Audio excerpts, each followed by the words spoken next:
9:10 de la noche. Bienvenidos amigos a esta edición especial de Milenio 3. Estaba aquí al lado con Carmen Porter, que me estaba llenando la mesa de... No iba a decir de legajos, pero no llega tanto, de documentos, porque sí, la familia de Milenio se concentra en un día tan especial, tan movido como el de hoy, pero no para hablar del monotema que hemos tenido, por lógica, el asunto informativo de primera magnitud de la boda real. Vamos a hablar también de monarquías, cómo no, pero quizá con una óptica, como habéis escuchado ahora a nuestro compañero Carlos Barroso, bien distinta. Una página de la historia que pocas veces se lee. Entre bambalinas, la tramoya de lo oficial, quizás. Vamos a hablar de personajes, de reyes, de monarcas que sintieron una fascinación muy especial por el ocultismo, por la alquimia, por la búsqueda de propiedades sobrenaturales en algunos objetos, una afición desmedida por libros o prohibidos o casi malditos. Incluso monarcas, hoy lo vais a aprender, vamos a aprender todos juntos, que fueron exorcizados, ¿sí? Reyes de España que eran sometidos a brutales exorcismos. Seguro que os acordáis de una figura con la que hoy remataremos este programa especial, Carlos II, el hechizado. Y estamos todos, Carlos Barroso, por supuesto, Katia Rocha, Carmen Porter, buenas madrugadas. Buenas madrugadas, ¿no? ¿Y qué? Bueno, claro. Estamos acostumbrados a decir siempre buenas madrugadas, sí, es que pero a estas horas ya son buenas tardes, buenas noches. Pues claro, bueno, ahora sí. estamos en una franja extraña, y más en un día como hoy, ¿no? La verdad es que sí, todavía sigue estando medio de día, o sea que buenas tardes para todos los oyentes de Milenio 3. Las 9:11 exactamente, ahora mismo van a ser las 9:12, y como decía antes, 18,7 grados en la Gran Vía.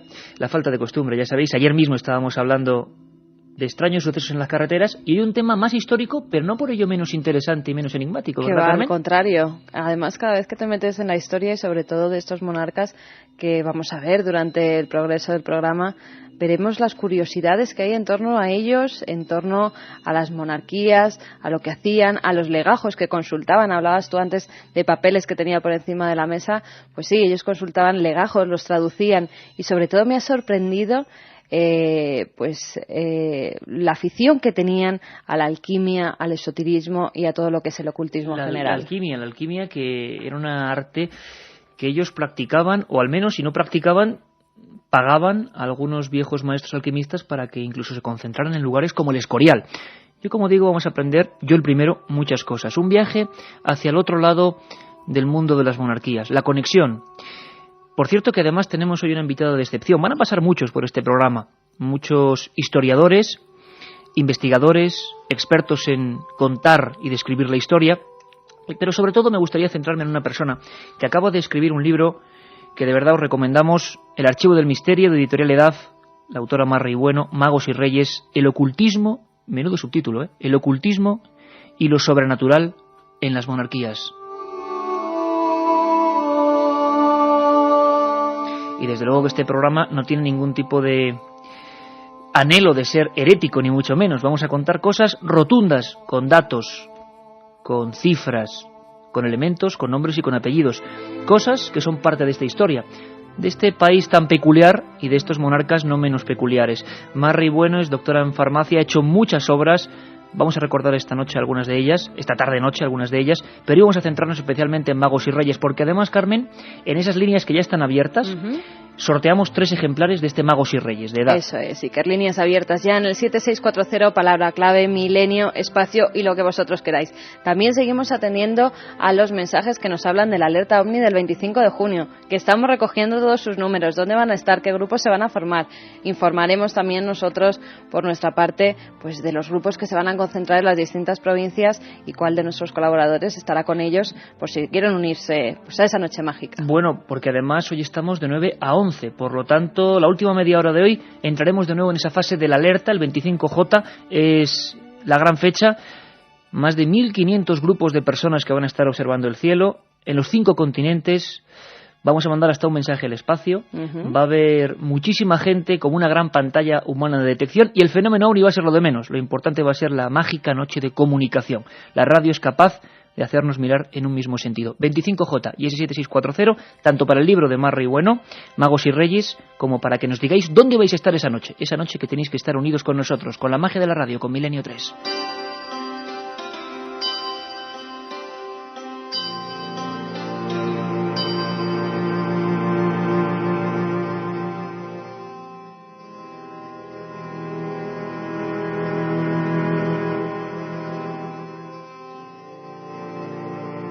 otra realidad. Milenio 3, en la cadena SER.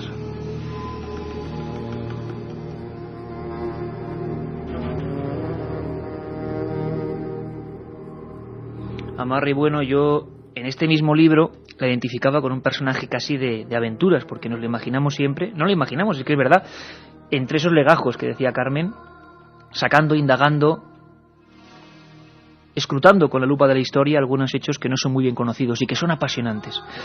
Marry Bueno, bienvenida a este programa Milenio 3, a esta casa en el Estudio 1. Muchas gracias, Iker. Oye, Mar, yo no sé si no creo que sea herético hablar de magos y reyes, porque lo cierto es que lo sobrenatural siempre ha estado muy presente. ¿Desde cuándo? ¿Podríamos hacer un cálculo más o menos desde cuáles son los primeros monarcas que sienten un interés desmedido quizá por estas malas artes, consideradas malas artes? Tenemos que decir que no es herético desde el punto de vista de que todo lo que se dice en este libro está demostrado documentalmente. O sea, no hay nada de invención ni nada de imaginación por mi parte. Es todo demostrado documentalmente. Podríamos remontarnos a los orígenes de la historia. Siempre digo lo mismo, la magia acompaña al hombre desde los orígenes mismos de la historia. En el caso concreto, si nos ceñimos a nuestro país, si nos ceñimos a la península ibérica, porque en aquel momento no era España tal y como hoy en día la conocemos, yo decidí empezar el libro con Alfonso X el Sabio. Quizás porque tiene una importancia básica. Él es el que promueve toda una serie de traducciones en la Escuela de Traductores de Toledo, que no crea él, pero que la desarrolla en la profundidad con la que la conocemos. Un lugar emblemático, ¿no, Mar? Esa escuela. Sí, una escuela en la que se va a traducir todo el saber, toda la ciencia que nos traen los árabes, ¿no? España es el reducto de la ciencia árabe, donde llega toda la ciencia. Debemos pensar que no viene solamente del pueblo árabe, sino que es una transmisión desde el más lejano oriente. Entonces tenemos que pensar la evolución que sufre toda esa transmisión desde China, India, Persia, avanzando por toda la costa norte de África y llegando hasta España. Y por cierto, estas músicas que nos pone José Antonio Hernández, que hoy está auténticamente regio en la nave del misterio, vamos a viajar hasta la escuela, o a lo que quedó de ella, de Traductores de Toledo, con Luis Bausa, también profesor de la Universidad de Castilla-La Mancha, y vamos a conocer esos puntos de los que nos habla Marry. Marc, comentabas Alfonso X, en tu libro hay una parte casi sobrecogedora para quien no conozca esas escenas de la historia. Yo lo he pasado un poco mal leyendo esa parte. Fue un hombre que se enfrentó a una cosa que hoy nos parece una barbaridad, pero que ocurría en España: asesinatos rituales y muchas veces de niños. Sí, es todo el tema de los asesinatos rituales que los cristianos atribuían a los judíos. No hay casos. De hecho, Alfonso X legisla. Es uno de los primeros grandes legisladores de nuestra historia, y hace una legislación relativa a los judíos, ¿no?, que teóricamente asesinaban niños. ¿Se creía eso, que eran los judíos? Se creía, sí, claro, lógicamente, ¿no?, por parte de los cristianos, ¿no?, pues como una intención de rememorar todo lo que había ocurrido en la pasión de Cristo. No sé hasta qué punto pueden ser certificados esos asesinatos rituales, pero la cuestión es que se legisló, y si se legisló fue por algo. Y de hecho fue uno de esos asesinatos, ¿no?, acaecidos a finales del siglo XV, los que provocan, según los expertos en Inquisición, el nacimiento del Santo Tribunal de la Inquisición española, que tanta importancia va a tener a lo largo de los siglos siguientes. Importancia clave. Y por cierto, Marc, que desde ya te invitamos a un programa solo sobre la Santa Inquisición, que es un tema que piden muchísimo los oyentes. Por cierto, aquí como somos los primeros nosotros que aprendemos constantemente, Alfonso X el Sabio, ¿quién era, Carmen? Alfonso X el Sabio nació en 1221, fue rey de Castilla y de León, era hijo de Fernando III y de Beatriz de Suabia. Era un apasionado de la astrología, de la adivinación, de la magia y de cualquier aspecto del saber en general. Su nombre figura al frente de un elevado número de libros que componen una extensa colección dedicada a las ciencias ocultas, a la alquimia, a la astronomía, a la astrología y sobre todo a la magia. Muchos de estos estaban escritos en lenguas inaccesibles para la época, y de no ser porque se encargó de buscar eruditos en diversos idiomas capaces de traducir estos textos en latín, pues si no fuera gracias a él no hubieran llegado hasta nuestra época. Pues nos imaginamos un poco a esos hombres. ¿Se pagaban grandes cantidades, Mar? ¿O había una especie de negocio de traductores, de expertos en el esoterismo que se dedicaban a pasar a nuestras lenguas esos libros antiguos? Debemos decir primero una cosa: el esoterismo, tal y como lo entendemos hoy en día, no tiene nada que ver con las ciencias que se practicaban en aquel momento. ¿Qué diferencia puede haber? El esoterismo, ¿no? Las ciencias como la magia, la alquimia, la astrología, son ciencias consideradas esotéricas a partir del triunfo de la razón. O sea, que antes eran partes más del saber. Eran unas partes más del saber, exactamente. La alquimia, de hecho, durante la Edad Media se estuvo planeando introducir en los estudios universitarios del momento, con lo cual son una forma de interrelacionar al hombre con el cosmos, ¿no? Lo que aparece en muchas representaciones posteriormente en la Edad Moderna: el macrocosmos y el microcosmos. El microcosmos el hombre, el macrocosmos el universo que le rodea, las influencias. Todas estas ciencias vienen a estudiar esa interrelación. No tiene nada que ver con el esoterismo, con los echadores de cartas, con las cartas astrales que se puedan ver hoy en día. Todas esas prácticas actuales se heredan de las de entonces, pero entonces eran consideradas ciencias. Qué curioso, ¿eh? Yo creo que es programa de lápiz y papel, ¿eh? Ayer era un programa de miedo, Carmen, hoy es programa de lápiz y papel, porque creo que vamos a saber muchísimas cosas. Esoterismo, siempre con ese tono un poco peyorativo, ¿no? Y sin embargo, hace unos cuantos siglos, en las más altas cunas del saber, eran eso, ciencia. Pues si te parece, Mar, Carmen y de todo el equipo, vamos a viajar a la historia. Ella hablaba de un asesinato ritual muy concreto que ocurría en Toledo, al parecer ocurría en Toledo. Se le llamó Santo Niño de la Guardia. Sí. Y nuestro compañero Rafael Herrero Migorance, esa voz antigua de este programa, quería hablar de lo que se publicaba en algunos edictos en torno a estos terribles hechos. Había auténtico miedo social. Se hablaba de bandas. Recordad que hace poco hablábamos en nuestro horario del viernes a la 1:30 de sociedades secretas españolas, pues casi, pero en la antigüedad, de bandas que raptaban niños y algunas recreaban la pasión en vivo con esos niños. Hubo auténtico miedo. Escuchad a nuestro compañero Rafael Herrero y poneos un poco sobre todo en situación. En aquellos finales del siglo XV, momento de convulsión máxima, y hacia 1489 se hacían cosas como esta. Oyemos decir que en algunos lugares los judíos ficieron en el día del Viernes Santo, remembranza de la pasión de nuestro Señor Jesucristo, en manera de escarnio, furtando los niños e poniéndolos en la cruz, o faciendo imágenes de cera, e crucificándolas cuando los niños no pueden haber. Mandamos que si en algún lugar de nuestro señorío tal cosa se afecha, que todos aquellos que practicasen aquel fecho sean presos y recabados ante el rey, quien debe los matar muy habilitadamente cuantos quieran que sean.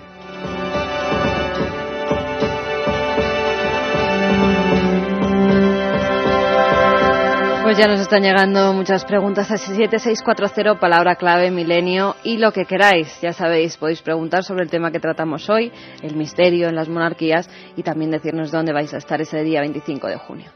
Desde Ponferrada, José Antonio nos dice: ¿cuál fue el último rey que se dedicó a la alquimia? Bueno, eso hay que esperar un poquito, ¿no? Es que se adelantan, ¿no? Los oyentes se adelantan. Claro. También Lucas nos pregunta que qué ha pasado con todas esas reliquias que fue recopilando Felipe II en el Escorial. Uno de los hechos más famosos, ¿no? Las reliquias que guardaba Felipe II. Pues hay que ir esperando, porque vamos a ir viajando en la historia. Marrey, autora de Magos y Reyes, como de otros muchos libros, por ejemplo, Alquimia, uno de tus libros, que además es esencial para comprender esa ciencia que desde luego tantos desvelos provocó en la antigüedad. Pero con estos niños, con este caso del niño de la Guardia, al final parece que pudo ser una ficción. ¿Realmente los judíos crucificaban niños o era una excusa para expulsar a esos judíos? ¿Qué llegó a pasar en aquellos momentos en Toledo? Aún se guarda una pintura, parece ser, en la entrada de la Catedral de Toledo, sí, donde se cuenta ese martirio del niño Cristobalito, ¿no? El niño de la Guardia. Sí, pero en realidad nunca se encontró el cadáver del niño. ¿Jamás se encontró? Jamás se encontró el cadáver y no se tenía constancia real, ¿no? No había ningún documento que lo acreditase. Ni ninguna prueba documental, ni ninguna prueba física, con lo cual todo parece ser que tiene más bien algo que ver con una trama política, podríamos decir, como otras tantas que se van a observar a lo largo de la historia y que utilizan este tipo de... Bueno, pues utilizan el esoterismo. Es una palabra que no me gusta demasiado utilizar porque se utiliza siempre peyorativamente. Utilizan todo este tipo de prácticas que lindan con la heterodoxia o entran de lleno en ella. Y se utilizan, pues eso, para intentar encausar a las personas, librarse de ellas. El caso de las brujas que veremos posteriormente es evidente. Y bueno, pues sirvió como base fundamental para crear el Tribunal de la Inquisición. Una de las muchas razones, ¿no? Y una de las razones que se esgrimió para expulsar a los judíos de España. ¿Fue un hecho clave este asunto nunca bien revelado, enigmático del Niño de la Guardia, para en el año 1492 empezar a ocurrir muchísimas cosas y acabar intentando expulsar a los judíos de España? Así lo acreditan los expertos en la materia. Le hemos preguntado a otro auténtico científico de la historia, como es Mar Rey. En este caso es Luis Rodríguez Bausa, profesor de la Universidad de Castilla-La Mancha.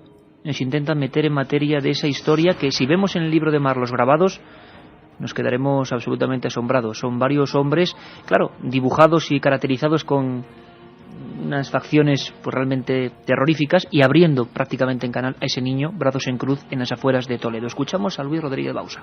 Yo creo que en esta historia, como en tantas otras, corre un poco a caballo de las dos cosas, de la historia propiamente dicha y de la fantasía o de la leyenda.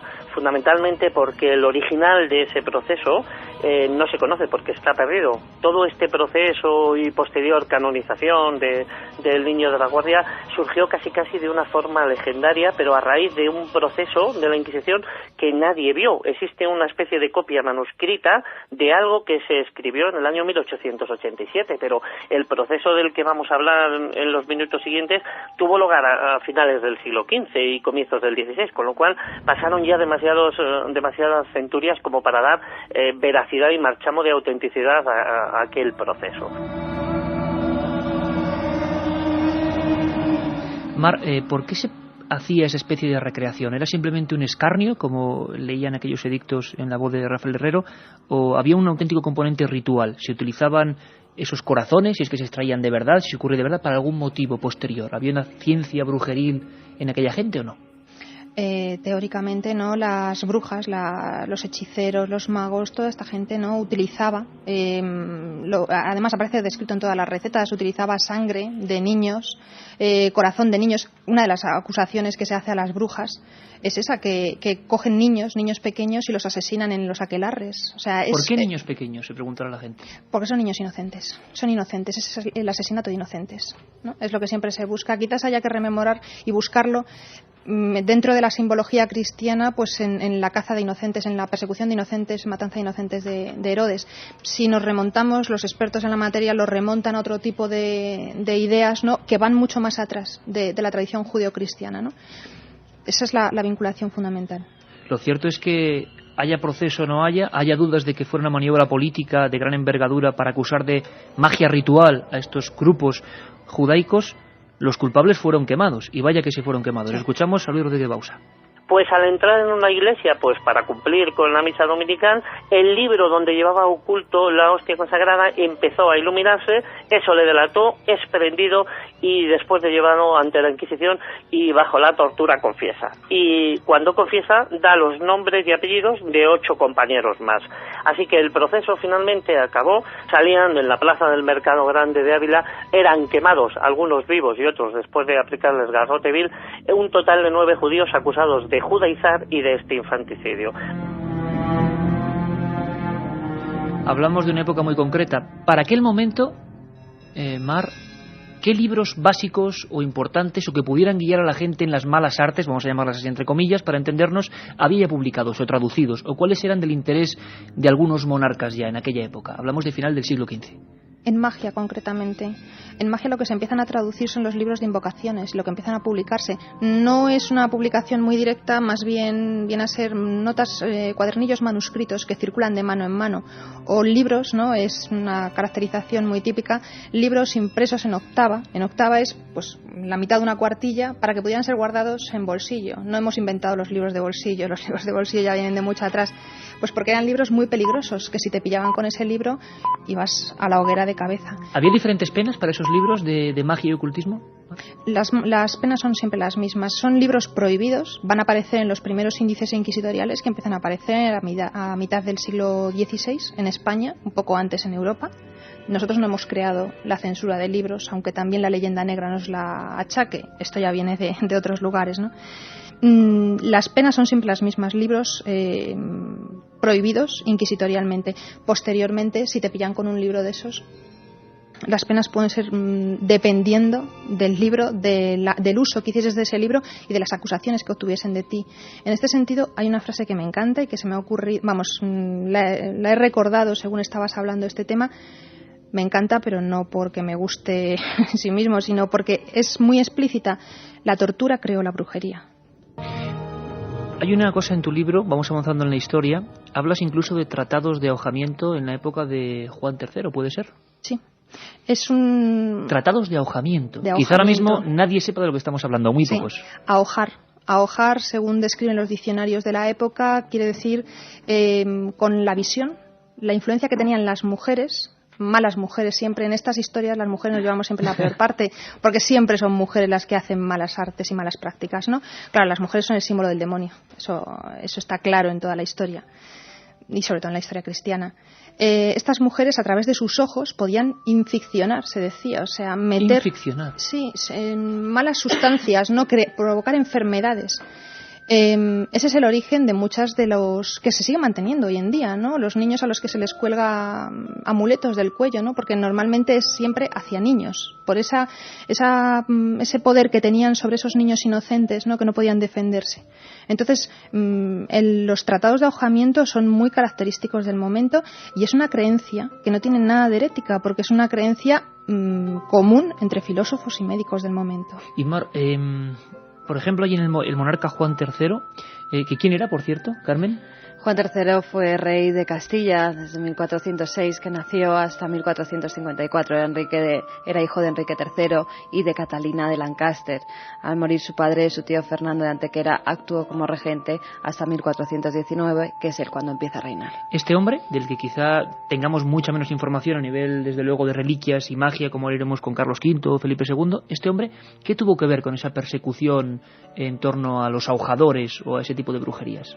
Él directamente no, los eruditos que le rodeaban en la corte. Siempre el rey estaba rodeado, Mar, para que nos hagamos una idea, de una serie de sabios, de consejeros en estos temas. Sí, claro, siempre. Es un rey absoluto, debemos pensar en un rey absoluto que tiene poder sobre vidas, personas y territorios, pero siempre está rodeado de una corte, ¿no? No es una corte como la que hoy en día entendamos. En España, desde la restauración de la monarquía, no hay corte, ¿no?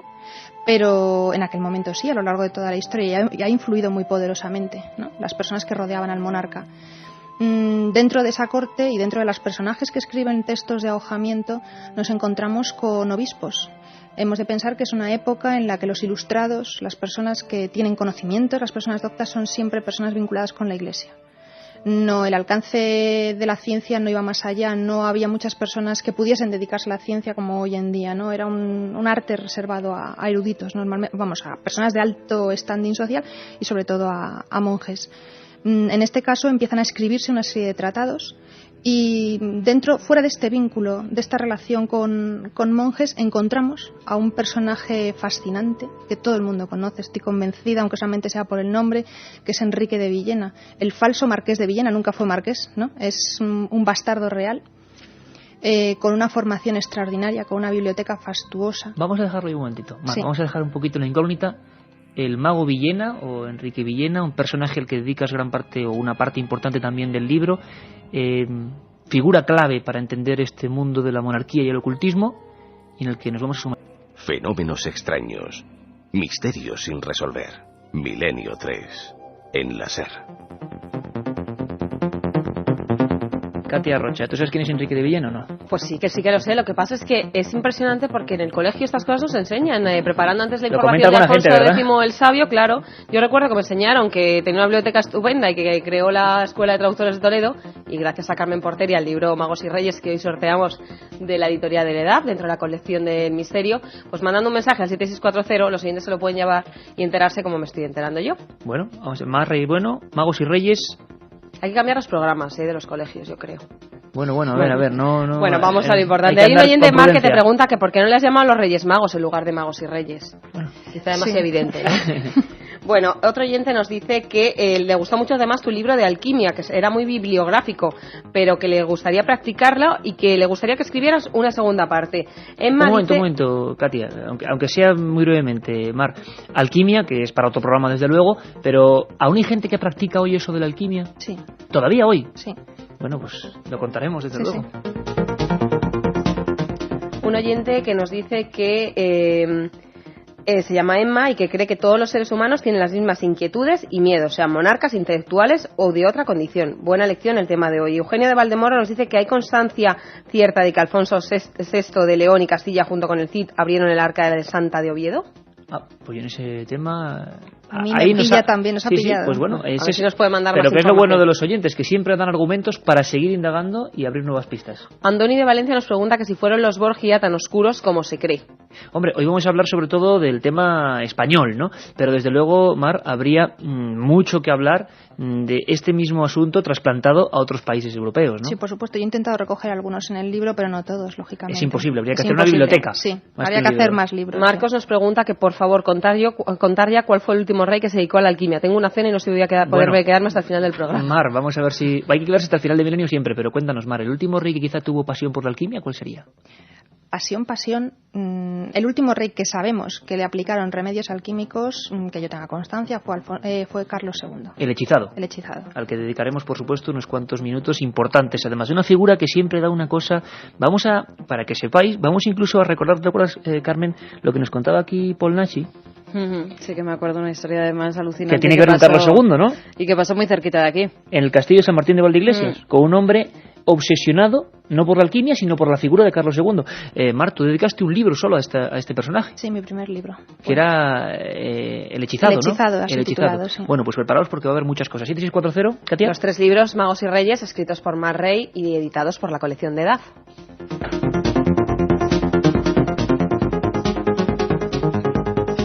Pues antes de viajar al mundo de Carlos V o de Felipe II, hacer un repaso, desde luego, como decía Katia, bastante distinto del que se da en el colegio, vamos a quedarnos en ese personaje que comentaba nuestra hoy invitada, el mago Villena.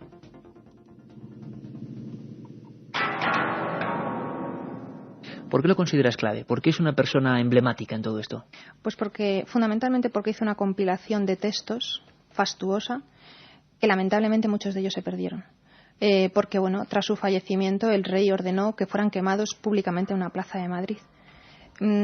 Hasta tal punto la biblioteca era fascinante en temas de magia, de alquimia, de astrología, que el obispo encargado, Fray Lope de Barrientos, encargado por el propio monarca de quemarlos, se quedó con algunos. No lo pudo remediar. ¿Se sabe con cuáles o no? Parece que pistas? Puede haber pistas, sobre todo libros de astrología, porque posteriormente Fray Lope de Barrientos publica un tratado de la adivinanza, se llama, que es un texto de adivinación a través de la astrología.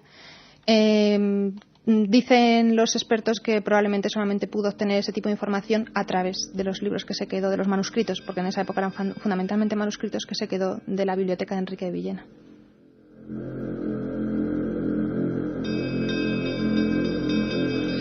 Qué maravilla, Carmen, esas bibliotecas, te imaginas, ¿no?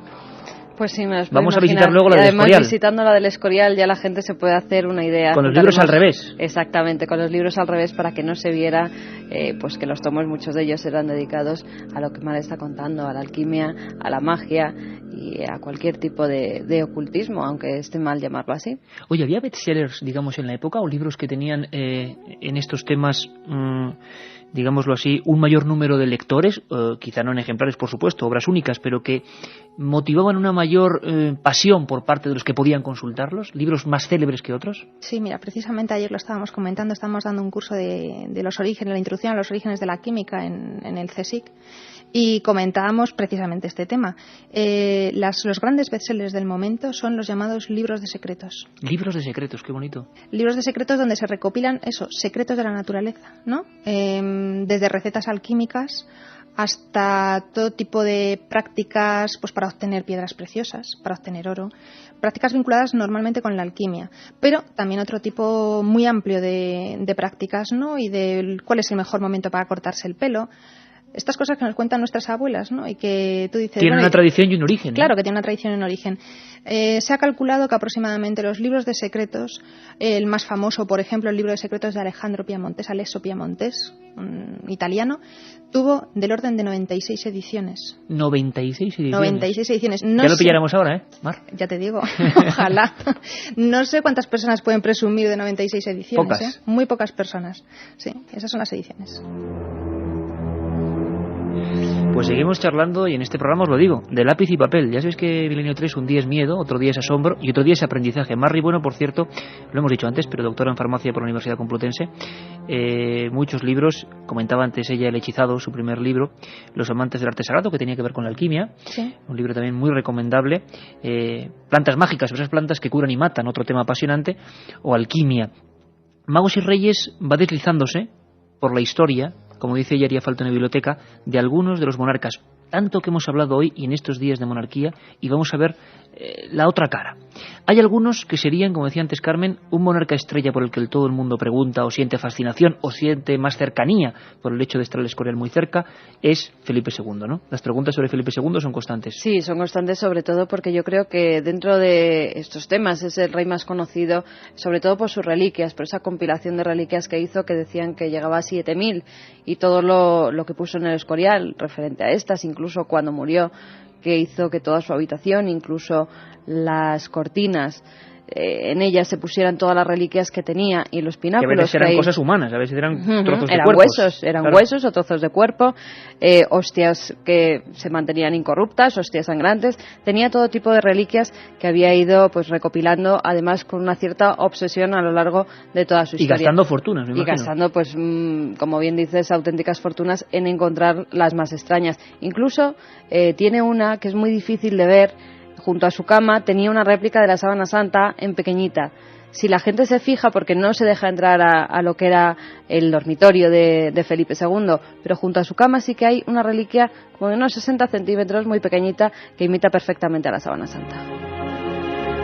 Vamos a preguntarle a un maestro que quiere unirse hoy a nuestra nave del misterio, que viaja hacia la historia en el tiempo esta vez, que es Juan García Atienza. Él hizo un libro también, El lado oculto de Felipe II. La eterna pregunta, que luego vamos a intentar desarrollar. ¿Es cierto, es mito, es real esa relación de Felipe II, esa obsesión concreta con lo extraño? Yo creo que más que afición era una querencia que tenía Felipe II, como tenía en el fondo cualquier ciudadano de la España de su época, y muchas veces retenida precisamente por la enorme influencia que tenía la Inquisición sobre toda la ciudadanía, sobre todos los españoles de aquella época. De todos modos, sí que se sabe que Felipe II tenía una querencia hacia el ocultismo, pero una querencia puramente cristiana. Juan García Atienza, otro de los que nos ha enseñado el otro lado de la historia, creo que casi con un centenar de libros ya publicados. Mar, podríamos hablar, por supuesto, y haremos otro programa, sobre Carlos V, por ejemplo, pero Felipe II, porque es una cosa que pregunta la gente constantemente, mucha leyenda, mucho mito, mucha realidad. ¿Qué es eso de ser un amante del oculto, pero a la vez profundamente cristiano? ¿Podía conjugarse o es una especie de herejía también, de alguna manera, que solo era permitida al monarca? No, son dos personalidades que conviven en una misma persona. De la misma manera, siempre lo digo, que por ejemplo en la persona de Newton, de Isaac Newton, conviven el científico, ¿no?, con el alquimista. Él era alquimista y él practicaba la alquimia, y se piensa que muchos de sus principios matemáticos publicados, la ley de la gravitación universal, viene de las prácticas alquímicas. Es plenamente posible, ¿no?, compaginar ambas prácticas y ambas actividades. Vuelvo a repetir, no tenemos que pensar que todo este tipo de prácticas son herejías. Sí son así consideradas por la Iglesia. ¿Por la Iglesia sí? Por la Iglesia sí, claro, lógicamente. Pero debemos pensar, ¿y por qué son consideradas así por la Iglesia? Pues por una razón evidente, porque entraban en su terreno, en su propio terreno de influencia, ¿no? ¿Quién le va a decir a Felipe II lo que tenía que hacer y lo que no tenía que hacer? ¿Quién?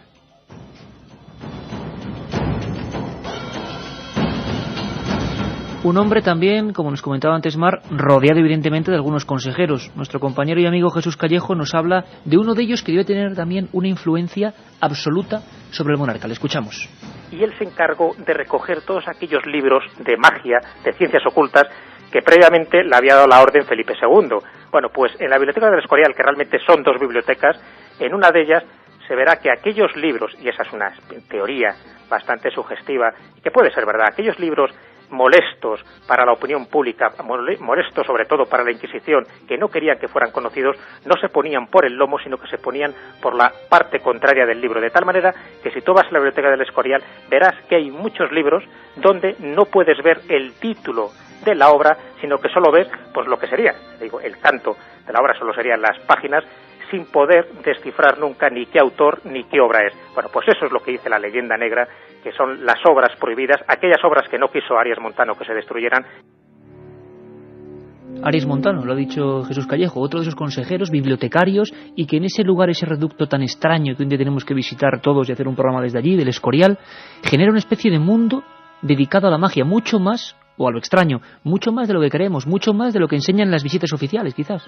Sí, pero más importancia, por ejemplo, en la que tuvo Arias Montano, la tuvo Juan de Herrera. Juan de Herrera, el arquitecto real. El arquitecto. ¿Por qué, Mar? Hay mucha gente que nos pregunta, ¿verdad, Carmen? Y me lo comentabas antes, que hay muchas dudas en torno a la geometría sagrada, quizás, o geometría oculta. Incluso también nos pregunta si es verdad que el Escorial se construyó con reglas de alquimia y cábala, nos lo dice Alicia.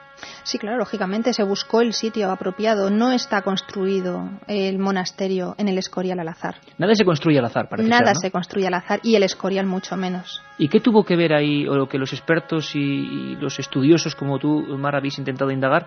¿Por qué se elige ese sitio? Porque según tengo entendido, y igual estoy metiendo, como es bastante habitual en mí, la pata profundamente, se hablaba de, si no recuerdo mal, la boca del infierno, o había algunos nombres concretos para un lugar, y lo erige justamente allí, con unas medidas muy concretas, con una austeridad que asombró al mundo. ¿Por qué?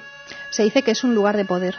Se dice tradicionalmente que el Escorial es un lugar de poder con una serie de cultos megalíticos que se remontan, pues eso, a la prehistoria. La construcción se hizo siguiendo las trazas del mítico Templo de Salomón. Hay una página web en internet apasionante, con teclear simplemente Templo de Salomón sale un estudio de un arquitecto que hizo su tesis doctoral sobre ese tema, ¿no? Con todo tipo de imágenes, de representaciones.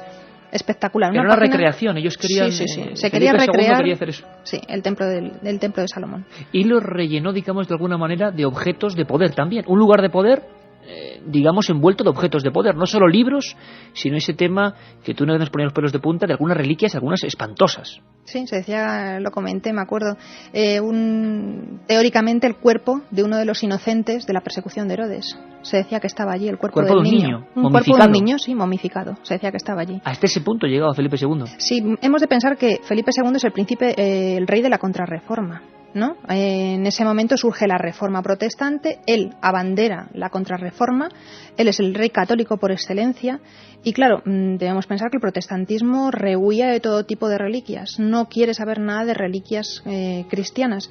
Conclusión, Felipe II, con una red de corresponsales y de personas que le debían mucho, monarcas de distintos países europeos que le debían mucho porque era el monarca absoluto y el monarca donde no se ponía el sol, en cuyos dominios no se ponía el sol, le enviaban todo este tipo de reliquias porque sabían que él le apasionaban.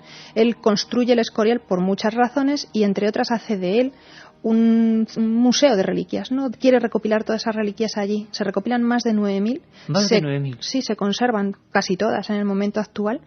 Y de hecho, cuando hubo las exposiciones del centenario de Felipe II, pudieron verse en exposición algunas. ¿Cuáles nos llamarían más la atención al profano que llega allí y observa eso? Quizás una de esas que imagino que no se mostraría, la que tú comentabas. No se mostraba esa. Hay algunas que son tan macabras que no llegan a... No, las reliquias que se suelen mostrar son las más famosas, ¿no? Son todas las que él recoge en honor al santo patrón del Escorial, que es San Lorenzo. Ya sabes que también el Escorial no solamente reproduce el Templo de Salomón, sino que si tú lo ves desde el aire es una parrilla, reproduce una parrilla que es donde murió San Lorenzo. Es el mayor lugar donde se recopilan el mayor número de reliquias vinculadas con este santo. También hay algunas relacionadas con Cristo, con la Virgen María. Las que se expusieron eran casi todas de santos y santas, pues huesos, trozos de cabello, trozos de tela, de los vestidos que tenían. Son las que se expusieron y las que se podrían ver. Juan García Tienza todavía nos da otro dato interesantísimo, y sé que el asunto del Escorial, precisamente en un día como hoy y tan cerca de Madrid, en el estudio 1 que estamos, aunque sea para toda España y para todo el mundo a través de Internet, causa cierta sensación. ¿Quién no ha paseado por el Escorial y se ha embelesado con esa rectitud, con esa austeridad? Pero hay mucho más, es como otro lado oculto. Como decía Mar, como si ese monarca Felipe II también tuviera dos caras muy bien diferenciadas. Juan García Tienza nos habla de cómo había reuniones de alquimistas en algunas dependencias concretas. Le escuchamos. Y la prueba es que mientras estuvo haciéndose los 23 años que duraron de construcción las obras del monasterio del Escorial, dedicó precisamente una de las torres principales a la llamada, que la llamó precisamente la Torre de la Botica, porque era la torre donde se reunían los alquimistas aficionados, la mayor parte de ellos, o alguno de ellos hizo alguna obra de relativa importancia, pero el hecho es que se reunían allí para cambiar impresiones e incluso para hacer algunos experimentos cuyos aparatos mandó a hacer el mismo Felipe II. Un viaje en busca del misterio. Milenio 3, en la SER. Aquí estamos todos y el maestro José Antonio Hernández en la nave del misterio, que hoy, como decimos, va al pasado, no a otro espacio, ni si a otro tiempo, nos pone estas músicas que realmente, a mí por lo menos, aquí en el estudio uno con la penumbra, aunque sea raro hacer milenio tan pronto, pero no sé, me estoy imaginando todo lo que nos cuenta Mar y todo lo que nos cuenta Juan García Tienza, y me estoy imaginando a ese rey, el hombre más poderoso del planeta Tierra, cuando se acostaba y veía aquellas figuras, o como nos decía ahora nuestra compañera invitada, pues por ejemplo incluso frascos o recipientes con figuras momificadas de niños. Digamos así, la resulta de aquella noche macabra de los inocentes. Hay muchas historias en esos 35.000 metros cuadrados, ¿no? Hay muchas historias y algunas aluden a la aparición de un extraño perro. Casi a comienzos de las obras del monasterio, muchas personas son testigos de cómo un siniestro perro negro que arrastraba una gran cadena paseaba por los alrededores. Los monjes franciscanos aseguraron haber observado cómo el animal daba increíbles saltos a la luz de la luna y sus aullidos, que describieron como si no fueran de este mundo, se oían durante toda la noche. Se llegó a decir que se trataba de Cancerbero, el mitológico monstruo que protegía las puertas del infierno. El padre Villacastín y 3 monjes más dieron con el perro en uno de los subterráneos. Se encontraba atado y su dueño era un personaje de la corte que lo creía perdido hace tiempo.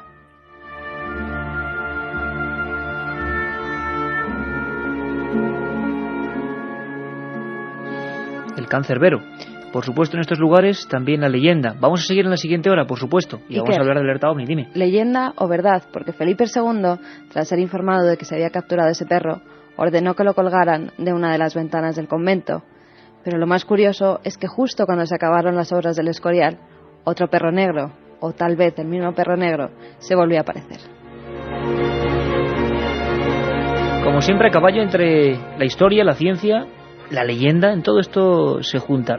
Y cuando volvamos, después del informativo, no os perdéis algunas cosas que nos quedan. Hablábamos de Carlos II el hechizado, ¿verdad?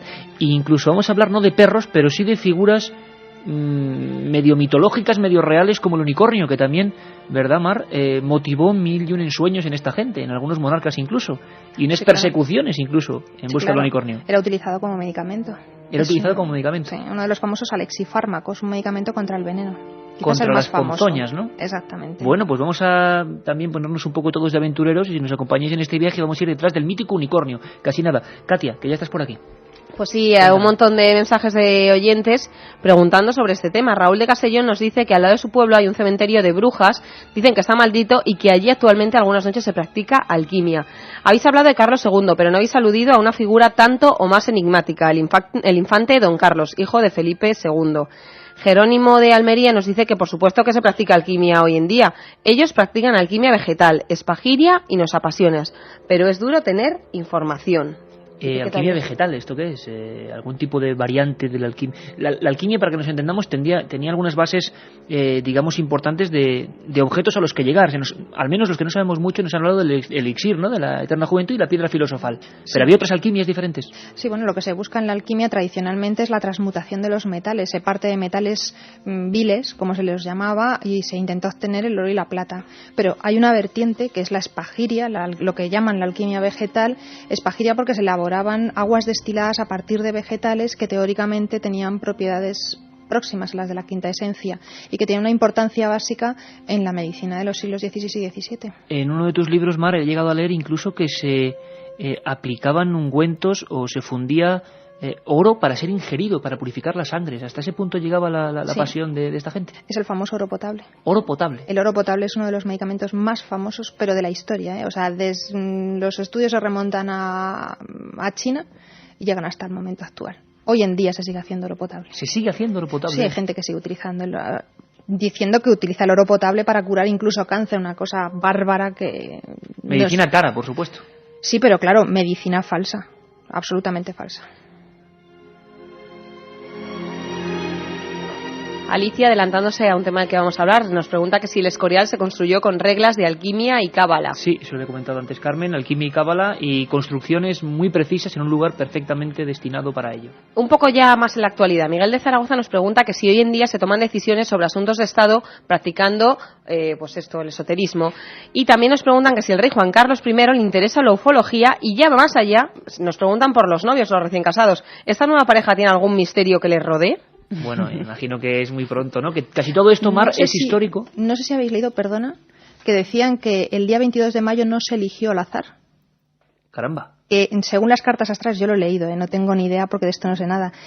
Según las cartas astrales de los novios, era el 22 de mayo el día propicio, exacto para casarse. Bueno, al menos climatológicamente han errado. A la reina sí que sabemos que le gustan los temas, sí, porque de hecho alguna vez nos han pedido cintas de Milenio 3 para enviárselas a la zarzuela, sí, con lo cual nosotros orgullosísimos. Eso es y hay un oyente que a mí me sorprendió este mensaje. ¿Cuál era el rey que se curó? Esto parece el trivial. Pues se curó cuando le metieron una momia en la cama. ¿Cuántos reyes poseídos han existido en la historia? Lo de la momia, lo del poseído para luego. Para luego, sí, porque esa es la respuesta. ¿Lo de la momia en la cama? Sí, es de luego, sí. Vamos a descubrir personajes absolutamente inquietantes. 7640, palabra milenio. Sorteamos hoy 3 libros de esta novedad, Magos y Reyes, el ocultismo y lo sobrenatural en las monarquías, editado por Edad de Marri. Bueno, estamos, Carmen, también tomando nota, ¿no? Porque desde luego lo que se tercia es un programa sobre alquimia. Oro potable, alquimia vegetal, una serie de recetarios de los que, digamos, lo oficial no cuenta absolutamente nada. Sí, además hay oyentes que han conseguido libros, como un chico que dicen que tiene 15 años y tiene un libro titulado Plantas que curan, plantas que matan, que estaba abandonado en una casa y que aparecen curas para todo tipo de enfermedades por medio de las plantas. Eran libros que, bueno, aquí siempre animamos a leer. Hay que intentar también en las librerías de viejo acudir a algunos de estos, entre comillas, por supuesto, incunables. No os perdáis el siguiente trozo durante una hora. La última la dedicaremos a hablar de la alerta OVNI, pero durante unos minutos, que creo que sean provechosos, vamos a hablar de esa figura inquietante. No solo de figuras humanas como Carlos II el hechizado, sino también, por ejemplo, de figuras animales, la búsqueda del unicornio, las monarquías y lo sobrenatural, lo que nunca se cuenta, la otra página de la historia. Milenio 3, os dejamos con los compañeros de los servicios informativos y volvemos en un instante.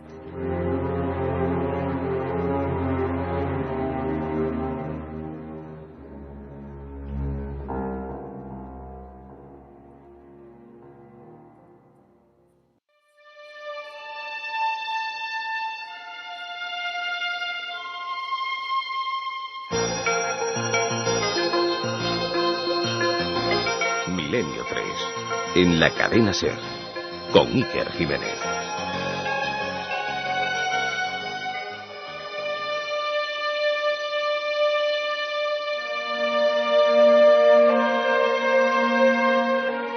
Aquí seguimos, 22:07 horas, 18,4 grados en un día histórico e intentando contar la otra cara de la historia. Y estamos aquí rodeados de buenos amigos en el estudio de la cadena SER, Milenio 3, pues todo el equipo al completo.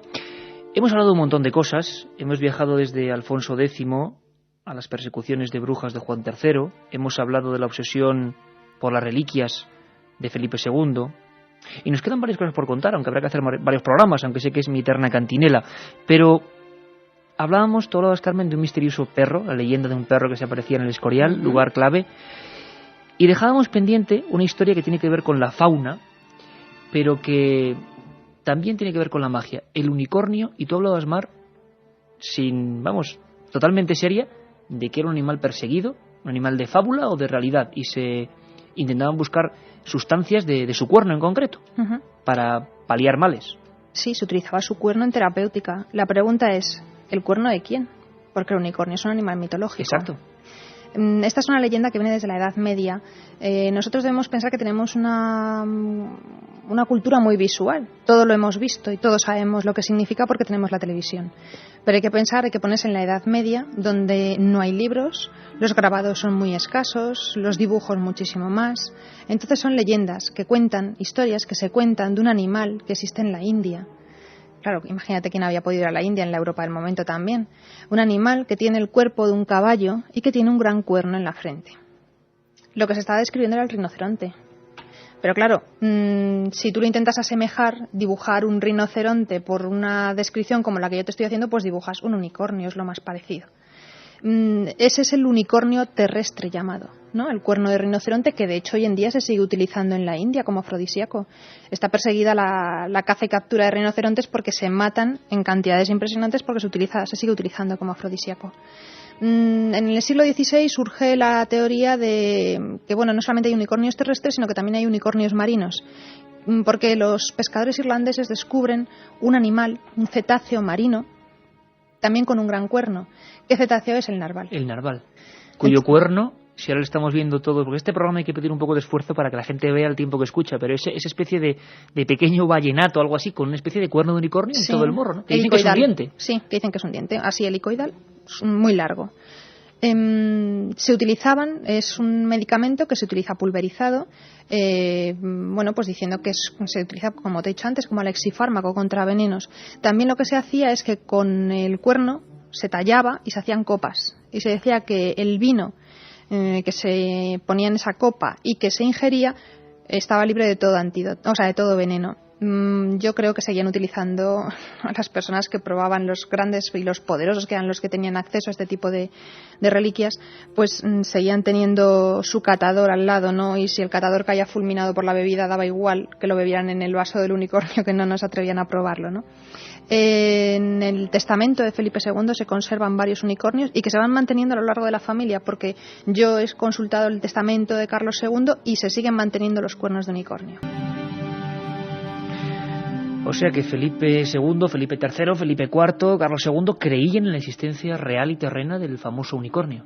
Sí, pero no solamente ellos, todo el mundo. Todo el mundo. Todo el mundo tenía creencia en ese tipo de animales y en ese tipo de medicamentos. El unicornio es una prueba más, es el ejemplo más característico de lo que yo llamo la botica mágica, pero hay otros muchos ejemplos, por ejemplo el de las piedras bezoares. Piedras bezoares. Piedras bezoares, esa es una leyenda preciosa, que decía que son las lágrimas de unas cabras especiales que existían en la zona de Afganistán, de Pakistán.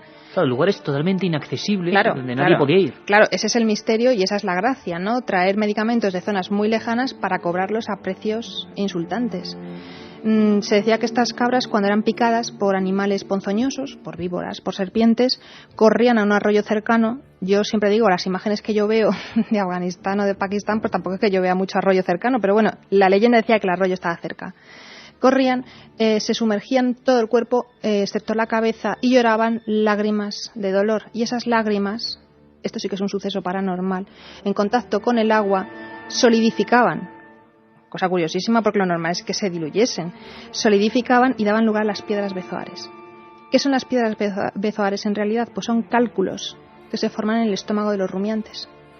Se conocían las piedras bezoares orientales, que son estas que vienen de Afganistán, y cuando los españoles llegaron a América se vio que las vicuñas y las llamas también tenían piedras bezoares en sus estómagos, y entonces se habla de las piedras bezoares occidentales. ¿Qué se hacía? Pues unas piedras así pequeñitas se engarzaban y se colgaban cerca del corazón, porque decían que eran medicamentos cordiales que quitaban la melancolía, es decir, son los antidepresivos del pasado.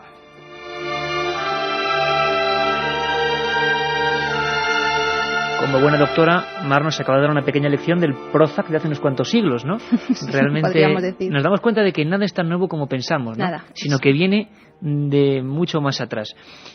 Siguiendo esta especie de planeo rápido, desde luego, de cada monarca, nos decís algunos, cada monarca tiene, por supuesto, su propio programa, evidentemente, pero en un día como hoy queríamos, bueno, pues saber un poco de todos ellos, ¿no? O de los más significativos. Felipe III fue otro monarca que combatió especialmente a un enemigo, ellos lo consideraban enemigo, que se hacía ya bastante evidente. Las brujas. Brujas quizás como esta. Te conjuro por el poder y la fuerza de las víboras de que este aceite fue hecho, para que vengas sin tardanza y sobre este hilado sigas envuelto hasta que mi libea lo compre.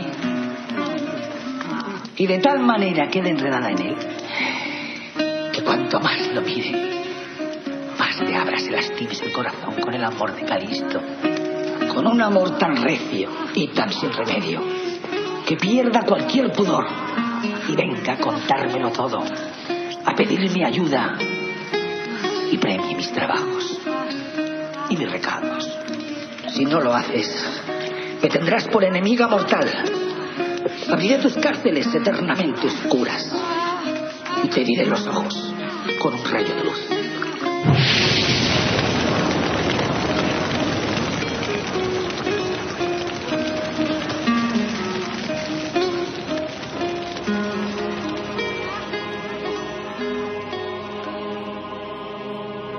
Brujerías, hechizos de amor, concentraciones, aquelarres, ¿llegaron a ser un problema para algunos monarcas como Felipe III? Y para Felipe III, para el que menos, fueron un problema. La famosa caza de brujas que se desarrolla en Europa entre 1450 y 1750, que lleva a la hoguera a... Bueno, las cifras son muy difíciles de calcular. Se estima que a lo mejor entre 80 y 90.000 mujeres, 90.000 casi mujeres. Todas mujeres, sí, quemadas en las hogueras. Y no solamente en España. España fue el país, y España e Italia fueron los países que menos brujas quemaron. Sin embargo, la leyenda o la fama nos ha puesto al revés, ¿no? La fama, esa estadística. Sí, la fama de la leyenda negra, sí. Pero en el caso de las brujas, no. Quien quemó brujas fueron los alemanes. Los alemanes y los franceses quemaron una cantidad espantosa de brujas. ¿En España qué puntos concretos podríamos saber en esta época de estos monarcas que se quemaron más brujas? ¿O hay procesos concretos bien conocidos? El proceso más conocido, el proceso por excelencia de brujería español es el de las brujas de Zugarramurdi, en el País Vasco. Es el proceso típico. Y es el que yo describo en el libro, coincidiendo con el reinado de Felipe III, porque se promulgan una serie de leyes extraordinarias que frenan de raíz la difusión de la brujería. Evidentemente hubo brujas, como se las quería denominar en su momento, pues que realizaban todo tipo de prácticas. Esta que hemos visto representada con anterioridad es la más característica, la magia amorosa, ¿no? Todo tipo de conjuros y de hechizos amorosos, pero también pues magia maléfica, diabólica, encaminada pues a producir todo tipo de enfermedades. ¿Qué es lo que se hace en el reinado de Felipe III? Pues se ve que el proceso de Zugarramurdi, que se le escapa de las manos a los inquisidores y que lleva a la hoguera a más personas de las que se quisieron, creo que fueron en total unas 80-100 personas, se vio que en el fondo de la historia lo único que tenía era las envidias del pueblo. Se empezó a acusar por envidias a las gentes. Seguro que tus oyentes tienen en mente un caso característico y que ha trascendido a la historia, y que es el caso de las brujas de Salem, ¿no? No solamente por la fama que obtuvieron, sino por las películas que se han hecho con posterioridad.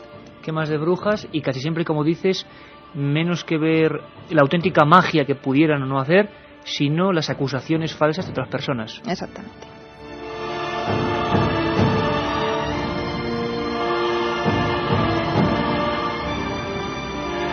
De aquella época son también los llamados martillos de brujas, o tratados contra ellas por escrito, digámoslo así. Son anteriores. ¿Anteriores? Son, sí, el famoso martillo de brujas, el Maleus Maleficarum, escrito por 2 inquisidores alemanes, aparece en 1486.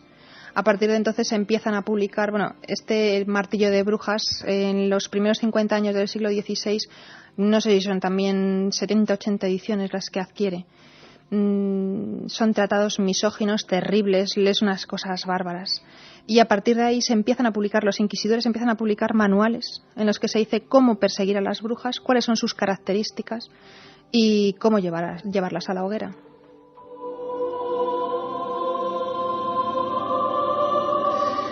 Las quemas de brujas. De luego no era una bruja, sino otro personaje quizá en el lado opuesto de la realidad, la que sedujo de alguna manera a otro monarca. Otro monarca que vamos avanzando conforme pasa esta cronología de lo extraño. La mujer estaba en un convento en la provincia de Soria. En alguna ocasión ha sobrevolado, nunca mejor dicho, este milenio 3. Hemos dejado gotas sobre esta historia. Haremos un programa solo sobre la historia de Sor María Jesús de Ágreda.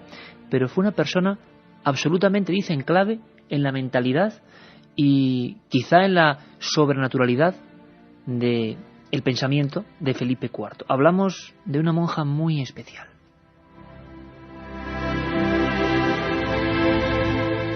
Sor María Jesús de Ágreda nació el 2 de abril de 1602, se llamaba María Coronel Arana y desde muy joven quiso abrazar la condición religiosa. Con tan solo 25 años fue elegida abadesa. Esta mujer sobre todo destacó por sus muertes místicas. En ellas permanecía durante horas inmóvil e insensible, incluso llegó a levitar, tal y como relataron varias religiosas que se encontraban en ese momento junto a ella. También, según aseguran los cronistas de la época, tenía el don de la bilocación. Bilocación. Es decir, podía estar en el mismo momento en 2 lugares completamente distintos. Así, por ejemplo, fue vista por los indios humanas de la Baja California, pero a la vez estaba en el convento atendiendo sus quehaceres. Existe una crónica escrita por Fray Alonso Benavides que cuenta que la vio predicando a los indios con un vestido azul, por lo que comenzó a conocérsela como la Dama Azul. Además, gracias a su intercesión se produjeron más de 70 milagros, algunos de los cuales se encuentran recogidos en su libro Mística Ciudad de Dios. Todos estos fenómenos extraordinarios motivaron las sospechas del Santo Oficio, que inició un proceso de investigación del que salió absuelta. Fue entonces cuando su fama traspasó fronteras y el rey Felipe IV fue a conocerla hasta su convento de Ágreda. Desde entonces mantuvo con él una estrecha relación, ya que el rey le consultaba todos y cada uno de los problemas, tanto religiosos como políticos, que se produjeron durante su reinado. Fue su consejera hasta que la monja falleció el 24 de mayo de 1665. Desde entonces, su cuerpo se conserva incorrupto. Sor María Jesús de Ágreda, persona fundamental dentro de lo mágico, lo extraño, en otro rey. Sí, yo solamente te voy a decir un dato. Es tan apasionante que llevo 5 años trabajando en su biografía y soy incapaz de terminarla. Por la documentación y porque no quiero librarme de ella. Entonces digo, no voy a acabar nunca. ¿Te ha atrapado el personaje? Sí, me ha atrapado. Es fascinante, fascinante, auténticamente fascinante. Una mujer de una personalidad extraordinaria, muy lista, mucho más lista de lo que la gente se piensa. Muy avanzada para su época. Muy avanzada para su época. Se está trabajando ahora en intentar beatificarla. No sé si se conseguirá, no se consiguió en su momento y no sé si se conseguirá. Una mujer, hay una historiadora americana, que ahora mismo no recuerdo exactamente su nombre, que dice que la diferencia entre las brujas y las santas solamente es una. Las brujas son de baja clase social, las monjas son de alta cuna.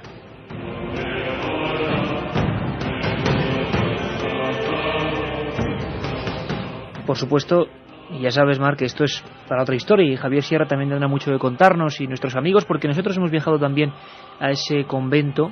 ¿Y cómo podía describir, aunque sea para nuestros amigos hoy, y que preguntarán a través del 7640, cómo es posible, se ha resuelto el misterio, Mar, de cómo esa monja en un convento de clausura describía tierras de América, y a su vez en América, antes de la llegada de los conquistadores, se decía que había aparecido una dama azul que les había cristianizado y enseñado la cruz? ¿Ese misterio increíble se ha resuelto de alguna manera?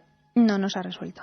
No se ha resuelto. De hecho, esa es la cuestión por la cual no se la beatifica, ¿no? Podría ser doctora de la Iglesia como Santa Teresa de Jesús. ¿Y no esto crees tú que le perjudica entonces? Sí, por supuesto que le perjudica, porque la bilocación es uno de los milagros que la Iglesia explica de una manera más complicada. Entonces, sobre la bilocación se procura pasar de puntillas, porque es muy difícil de explicar. Esa es la razón por la cual en el momento actual se intenta no ocultar, porque no se oculta, pero sí dar menos importancia a todo lo que significa la evangelización de Nuevo México y resaltar otras características de Sor María. No dejó la documentación escrita, que permanece suya, no nos dice la realidad del tema. Las declaraciones que se hicieron y que hizo ella, las hizo siendo muy joven, tenía tan solo 23, 24 años. Posteriormente, ya cuando es una mujer madura, con 40 años, las segundas interrogaciones que se le hacen, se cuida muy mucho de decir lo que dijo en aquel momento. Lo dice todo muy, pues eso, para no pillarse los dedos, porque sabía que la Inquisición estaba detrás de ella. A partir de ese momento intenta olvidarlo, intenta ocultar ese periodo de su vida, ¿no?, en el que teóricamente se bilocó y evangelizó a los indios de Nuevo México, y se centra más en un papel fundamental para la historia de España, que es el ser consejera privada de Felipe IV. ¿Y por qué Felipe IV tenía esta, digamos, obsesión con ella en el sentido de, bueno, era una monja de clausura? ¿Cómo confesarle auténticos secretos de Estado? ¿Cómo dejarse guiar por esa persona? ¿Por qué?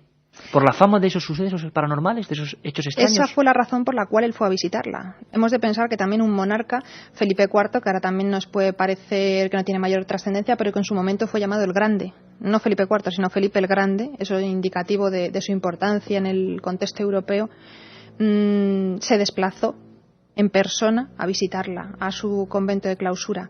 Quedó tan fascinado, debía ser una mujer tan fascinante, que solamente por la conversación que tuvo con ella, ¿no?, y a través de la reja de la clausura, decidió cartearse. Y son unas cartas estupendas que se conservan. Felipe IV le dijo que doblase el papel por la mitad, que él escribía en un lado de la página y en la otra mitad ella tenía que responderle, para que no hubiera interferencias, no hubiera falsificaciones, supiera realmente que era ella siempre la que le estaba contestando. Es un momento en el que Felipe IV pierde a su primera mujer, a Isabel de Borbón, pierde a su primogénito, al príncipe Baltasar Carlos. Queda completamente destrozado, pierde al conde duque de Olivares, ¿no?, que cae en desgracia, que le tenía completamente dominado. Y entonces necesita apoyarse en alguien. Y esta es la mujer más a propósito para ello, ¿no? Le comenta todas sus penas, todas sus desgracias, todo lo que se le pasaba por la cabeza. No creo que Sor María influyera tanto en la política como en la persona del monarca, ¿no?, en su interior, en intentar sobrevivir a las desgracias que le habían acaecido. Un auténtico expediente X de la Iglesia, sin duda, Carmen. ¿Tú recuerdas? Si no recuerdo mal, ella en algunos de los textos describía cómo era el mundo, cómo era nuestro planeta, cómo era la Tierra, porque en esas bilocaciones al sobrevolar como viajes astrales auténticos. Efectivamente. Claro, y el misterio... Y hay algunos procesos de beatificación en las que también han tenido que ver bilocaciones, como es el proceso de santificación, luego posteriormente del Padre Pío, en el que no se han ocultado esas bilocaciones, incluso se demostraron con documentos que el Padre Pío en un momento dado estaba en dos puntos muy diferentes, dando misa en su convento de Pietrelcina y a la vez en un despacho de un militar muy importante de la época. ¿A ti no te dio la sensación, Carmen, estando allí en Ágreda, que se hablaba de todo, pero justamente de estos fenómenos, de estos éxtasis místicos, de estas visiones, y de cómo en América al mismo tiempo los conquistadores se encuentran con indios evangelizados ya por una dama azul? Eso como que se quería ocultar, ¿no te das sensación? Se quería ocultar, y además cuando fue el cuarto centenario, sí, que estuvimos allí, yo recuerdo que había todo tipo, pues, de sus libros, de Ciudad Mística de Dios, un montón de cosas relacionadas con María Jesús de Ágreda, pero en torno a las bilocaciones no había nada, o sea, no había ninguna muestra que revelara que ella había tenido, pues, esas muertes místicas. 7640, Palabra Milenio, sorteamos el libro, 3 ejemplares, Magos y Reyes, de Marri Bueno, editado por Edad. Como veis, cada historia, cada monarca tiene su particular misterio. Escuchadme atentamente, no vamos a tener mucho tiempo, pero sí lo dejaremos para otra ocasión, porque sin duda merecerá mucho la pena, porque tenemos que hablaros también del 25J, pero vamos a hablar de un personaje, aunque sean unos trazos, de un personaje enigmático, de un personaje quebradizo, de un personaje que, claro, se ganó el apodo que se ganó. Escuchad a Carlos Barros.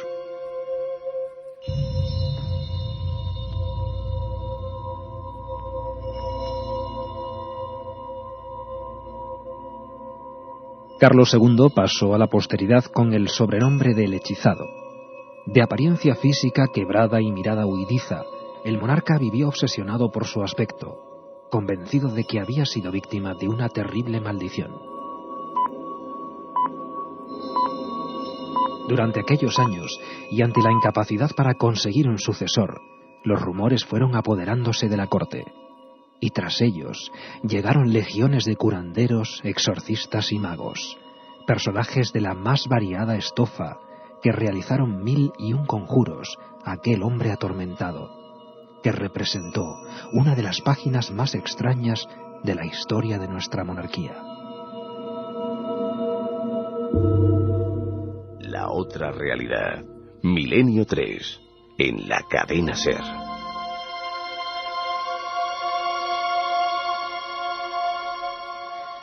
Carlos II, al que le dedicaste un libro, del que hablas en este Magos y Reyes. Si hablamos de reyes y misterio, desde luego creo que el número 1 casi del escalafón, ¿no? Sí, en el caso español yo creo que sí. Aunque solamente sea por el sobrenombre con el que ha pasado la historia, ¿no? El hechizado. ¿De dónde le viene ese sobrenombre? Pues ese sobrenombre le viene de los últimos 15 años aproximadamente de su vida, en los que se casa por 2 veces, no consigue descendencia, y entonces se dice que la única razón por la cual el monarca no tenía descendencia era porque fuera víctima de un hechizo. No se explicaba que el rey pudiera ser estéril, que la reina lo pudiera ser, no se explica de ninguna manera. De hecho, como caso curioso, su segunda esposa, bueno, la primera esposa muere en unas circunstancias un tanto extrañas. Hay gente que dice que se la envenenó para quitársela del medio después de 10 años sin dar descendencia. Porque se culpaba a la reina, claro. Sí, claro, por supuesto, el rey nunca tenía la culpa. En este caso la culpa la tenía siempre la mujer. Y se busca a su segunda esposa, curiosamente, una familia muy prolífica. Tanto que sus hermanas, las hermanas de la futura reina, de Mariana de Neoburgo, una tenía 23 hijos y la otra tenía 24. Entonces decía, bueno, aquí ya no puede fallar. O sea, ya nos traemos una mujer prolífica. Tampoco, no hubo manera. El problema, bueno, se ha intentado hacer estudios médicos desde el momento actual. Es muy complicado porque, claro, lo que nos quedan, las reseñas que nos quedan del pasado, pues no tienen nada que ver con la medicina tal y como hoy en día se interpreta. Entonces, bueno, es complicado hacer una extrapolación de ese momento al momento actual. Como te decía, los médicos actuales intentan justificarlo con que Carlos II lo que tenía era un síndrome de Klinefelter, una alteración genética que le impedía, o sea, que le provocaba, entre otras muchas cosas, esterilidad.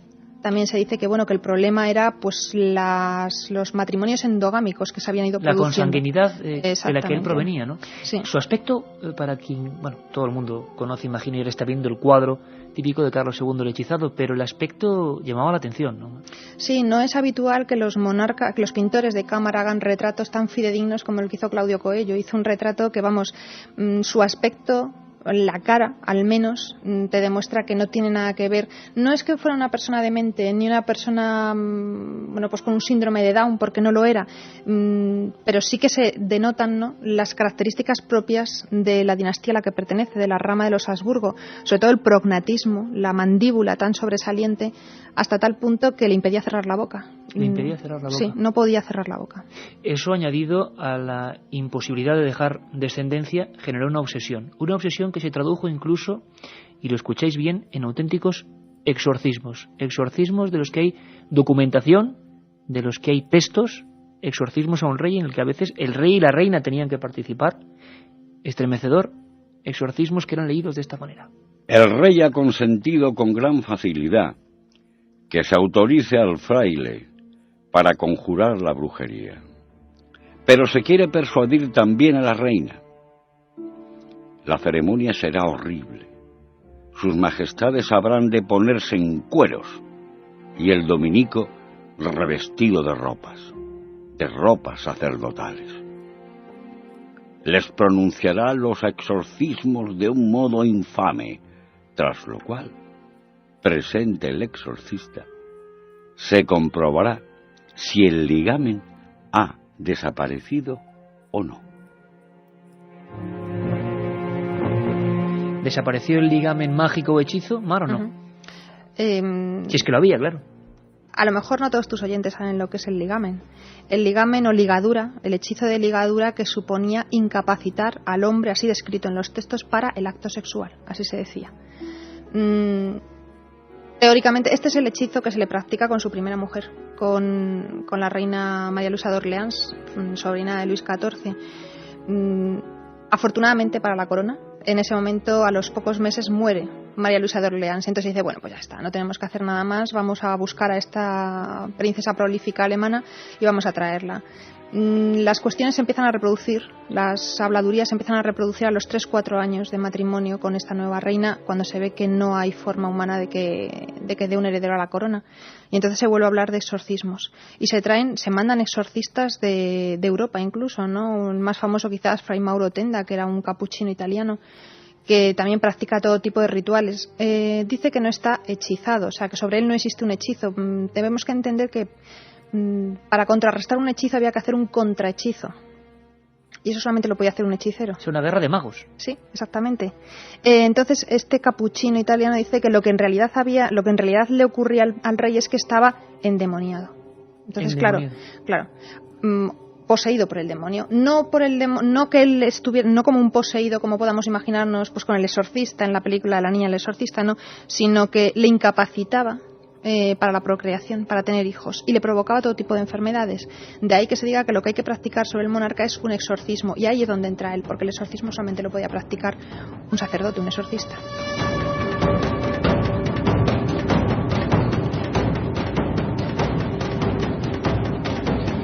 Las escenas que tuvieron que vivirse son terribles. La vida de Carlos II, que es todo un poema, acabó atormentado, imagino, por estas causas, porque nunca pudo tener descendencia. Nunca. Y además se establecieron bandos de poder en el palacio sobre los posibles monarcas que sucederían al rey. Como todas las cortes europeas estaban entrelazadas por lazos de sangre, ¿no? Todos eran parientes en mayor o menor grado, pues se establecen dos bandos muy importantes, el austríaco y el francés. Y en la propia corte española también se establecen esos dos bandos. Entonces es como una lucha de poder entre ambos, ¿no?, para ver quién consigue salirse con la suya y hacer triunfar a su candidata. Hasta tal punto que, bueno, se le practican todo tipo de exorcismos. Se trae un alquimista, y un alquimista está elaborando un medicamento secreto. Lo conocía el rey y lo sabía el rey. en la calle Leganitos, muy cerca de donde estamos ahora mismo, aquí al lado. Se le establece un laboratorio alquímico secreto y allí está durante 2 años aproximadamente. 2 años. Y Carlos II, del que hablaremos sin duda alguna, llegó a dormir con momias. Sí, durmió con la momia de San Diego de Alcalá.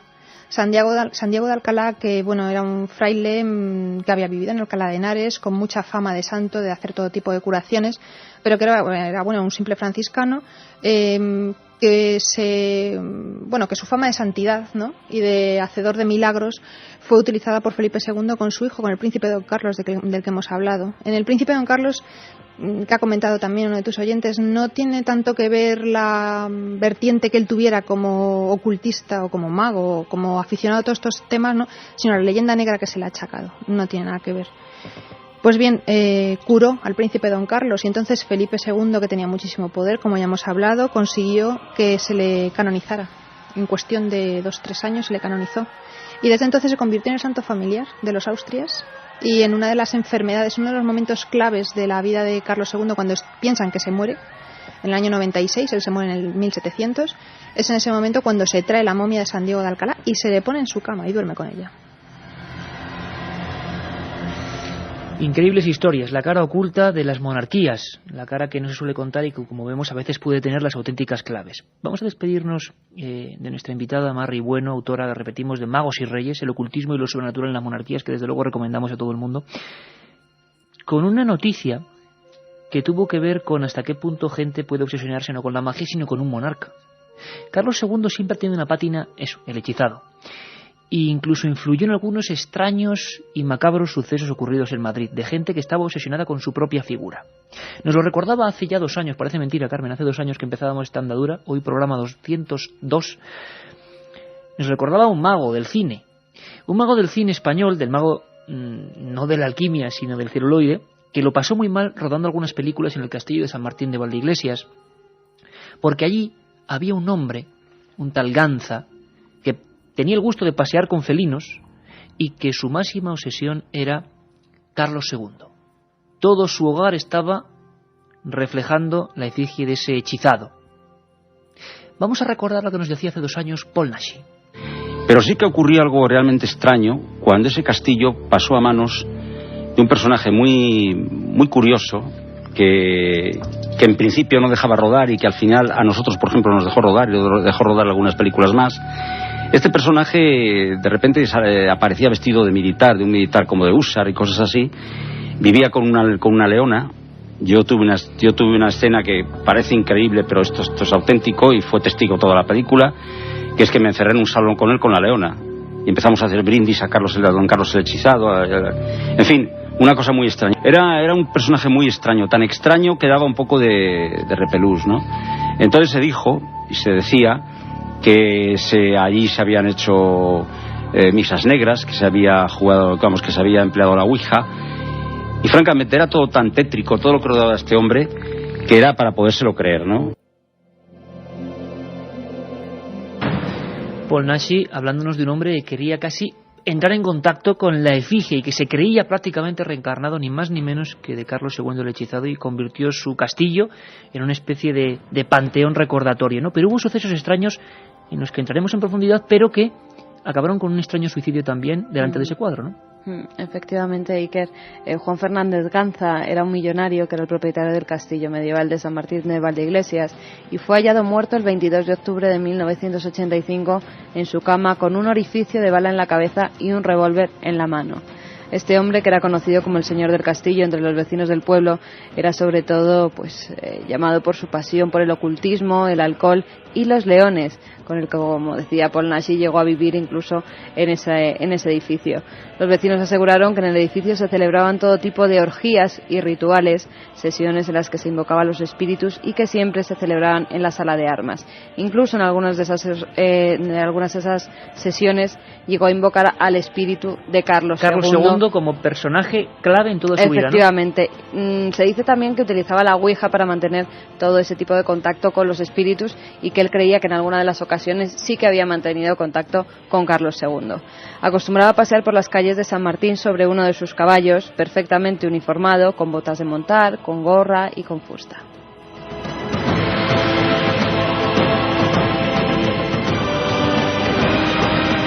imaginamos a Ganza sobre su caballo y con la mente puesta en ese hombre hechizado que nos ha recordado Marrey, Carlos II. Unos lóbregos pasillos de ese castillo y cuadros, reproducciones, dibujos, recreaciones propias con la efigie de ese hombre, como nos comentaba nuestra invitada, con la mandíbula que no podía ni cerrar la boca, esa tez blanquecina, ese aspecto casi, si podemos decirlo hoy, sobre hora y 40 minutos, que espero que hayan disfrutado nuestros oyentes. Este viaje, cada historia es una historia absolutamente mucho más densa, por supuesto, pero creo que hemos puesto, al menos en antecedentes, a mucha gente. A veces las monarquías tenían muchas más cosas apasionantes que no se cuentan, ¿no? Exactamente, como yo digo, la historia no solamente es una sucesión de guerras y de batallas, sino de muchísimas más cosas en las que nuestra compañera Marrey, doctora en farmacia y autora de este libro, ha querido investigar con toda la pasión y con toda la objetividad, que es lo importante. Te invitamos muy pronto a esta casa en penumbra, pero espero que acogedora, de Milenio 3. Yo encantada siempre. Muchas gracias, Iker. Un abrazo, Mar. Y nosotros no terminamos, que seguimos y esperamos vuestros mensajes 7640 ahora en torno, aunque había muchos, ¿verdad, Carmen? Había algunos terroríficos de la monja de Ágreda, por ejemplo, de Carlos II, ya ni me imagino que estarán llegando. Queremos, por supuesto, convocaros en esta parte final, en este cuarto de la final, para ese 25J, donde va a haber algo increíble, ¿no? Hemos recibido, para que sepáis, corresponsalías Tailandia, Zaire, Australia, Nueva Zelanda, Perú, Chile, más de 1.500 grupos de personas, radioaficionados, el ejército, la legión, radiotelescopios, observatorios, marinos, militares, pilotos, todos, por supuesto la policía, y me dice Katia que si va en helicóptero vas a ir tú, ¿eh? Qué envidia, el cielo de Madrid esa noche. Para eso.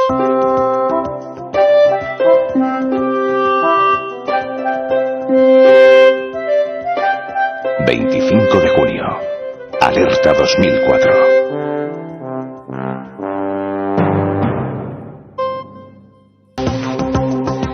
Pues que ya estamos preparándolo todo, que todavía teníamos por aquí espectros de Carlos II, de Felipe IV, de la monja de Ágreda, de Alfonso X. Hemos aprendido, Carmen, ¿eh? Vaya recorrido por la historia de las monarquías, ¿eh? Hemos aprendido muchísimo. Incluso algunos nos dicen, algunos amigos que estudian historia, que había que tener una asignatura que se llamara Milenio 3. Oye, pues nada, dentro de poco, Carmen, tenemos con bata blanca y delante de la pizarra dando misterios. No, yo soy más de calzarme las botas e ir a buscarlos. 7640, palabra milenio.